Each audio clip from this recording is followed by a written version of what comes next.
417 run. जी हाँ, आपने बिल्कुल सही सुना। सिर्फ 20 ओवर में 417 रन, यानी हर ओवर में औसतन 20 से भी ज्यादा रन।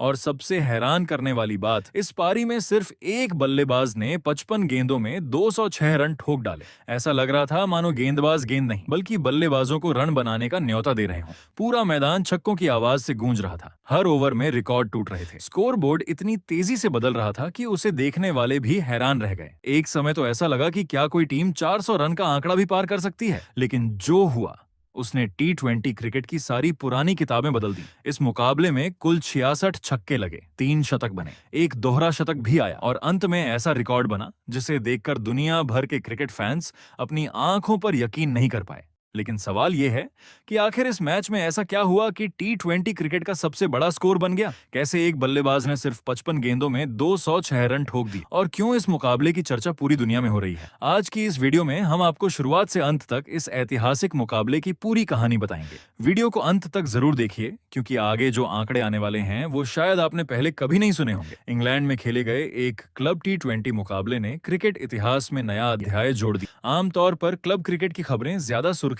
नहीं बटोरती, लेकिन इस बार मामला बिल्कुल अलग। डंबल्टन क्रिकेट क्लब और हेदरली एंड रेडिंग्स क्रिकेट क्लब के बीच खेला गया यह मुकाबला अब इतिहास की किताबों में दर्ज हो चुका है। टॉस हुआ, बल्लेबाजी का फैसला लिया गया और शायद किसी ने भी नहीं सोचा होगा कि अगले 3 घंटे में क्रिकेट का सबसे बड़ा T20 स्कोर देखने को मिलेगा। डंबल्टन की तरफ से ओपनिंग करने उतरे इवान गेग और थॉमस केली। पहली गेंद से ही दोनों बल्लेबाजों ने साफ कर दिया कि आज उनका इरादा सिर्फ बल्लेबाजी करने का नहीं बल्कि गेंदबाजों पर हमला बोलने का है। पहले ही ओवर से चौके छक्कों की बारिश शुरू हो गई। हर ओवर के बाद स्कोर बोर्ड तेजी से आगे बढ़ता जा रहा था। कुछ ही देर में पावर प्ले खत्म हुआ और टीम का स्कोर 100 रन के करीब पहुंच चुका था। दर्शकों को लग रहा था कि आज 250 या 300 रन जरूर बनेंगे, लेकिन किसी ने भी 400 रन की कल्पना नहीं की थी। 6.1 ओवर में टीम का स्कोर 112 रन पहुंच चुका था, यानी रन रेट 18 नहीं, 19 नहीं बल्कि 20 रन प्रति ओवर से भी ऊपर चल रही थी। इसी दौरान पहला विकेट गिरा। थॉमस केली 25 गेंदों पर 64 रन बनाकर आउट हुए, लेकिन असली तूफान तो अभी बाकी था। अब मैदान पर आए डैन हॉलैंड। अगर विरोधी टीम को लगा था कि पहला विकेट मिलने के बाद राहत मिलेगी, तो उनकी यह उम्मीद कुछ ही गेंदों में टूट गई। हॉलैंड ने आते ही पहली ही गेंदों से आक्रामक अंदाज अपनाया।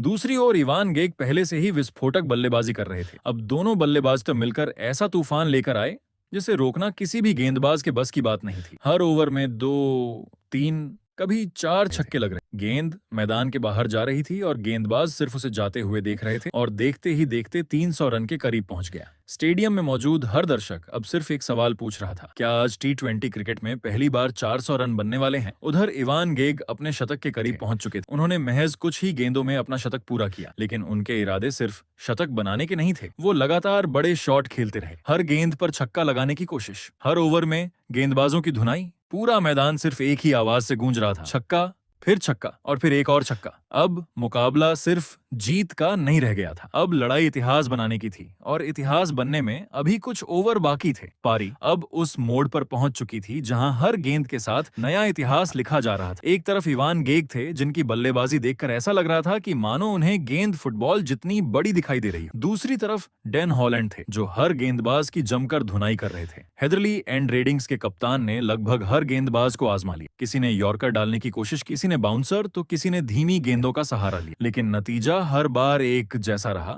गेंद सीधा बाउंड्री के बाहर। इसी बीच इवान गेग ने अपना शतक पूरा किया, लेकिन शतक पूरा करने के बाद भी उनके बल्ले की रफ्तार जरा भी कम नहीं हुई, बल्कि ऐसा लग रहा था कि अब उनका असली हमला शुरू हुआ है। अब हर ओवर में 2, 3 और कभी-कभी 4 छक्के लग रहे थे। दूसरी ओर डैन हॉलैंड भी लगातार बड़े शॉट खेल रहे थे। उन्होंने भी गेंदबाजों को कोई मौका नहीं दिया। दोनों बल्लेबाजों के बीच दूसरे विकेट के लिए ऐसी साझेदारी बनी जिसे विरोधी टीम शायद कभी नहीं भूल पाएगी। सिर्फ 59 गेंदों में 211 रन की साझेदारी। जी हाँ, सिर्फ 59 गेंदों में।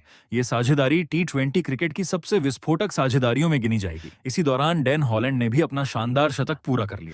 उन्होंने सिर्फ 37 गेंदों में 122 रन ठोक डाले। उनकी पारी में 4 चौके और 16 गगनचुंबी छक्के शामिल रहे। इतनी विस्फोटक बल्लेबाजी के बावजूद आज सारी सुर्खियां इवान गेग के नाम होने वाली थी। अब पूरा ध्यान उन्हीं पर था। वह 150 रन पार कर चुके थे, लेकिन उनके शॉट्स की ताकत पहले जैसी ही थी। आखिरी 5 ओवर शुरू हुए, यहीं से मैच पूरी तरह इतिहास में बदल गया। हर गेंद के साथ गेंद स्टैंड में जा रही थी। गेंदबाज सिर्फ रन बचाने की कोशिश कर रहे थे। इवान गेग ने आखिरी 24 गेंदों में से 19 गेंद खुद खेली और यहीं उन्होंने ऐसा तूफान मचाया जिसने T20 क्रिकेट का नक्शा बदल दिया। उनका व्यक्तिगत स्कोर 170, 180, 190 और फिर 200 रन के करीब पहुंच गया। और फिर इवान गेग ने सिर्फ 55 गेंदों में नाबाद 206 रन पूरे कर लिए और उन्होंने सिर्फ दोहरा शतक नहीं बनाया था, उन्होंने क्रिकेट इतिहास में अपना नाम हमेशा के लिए दर्ज करा दिया था। उनकी इस अविश्वसनीय पारी में 13 चौके और 23 छक्के शामिल रहे, यानी अकेले इवान गेग ने सिर्फ छक्कों से 138 रन बना दिए। अगर चौकों को भी जोड़ दें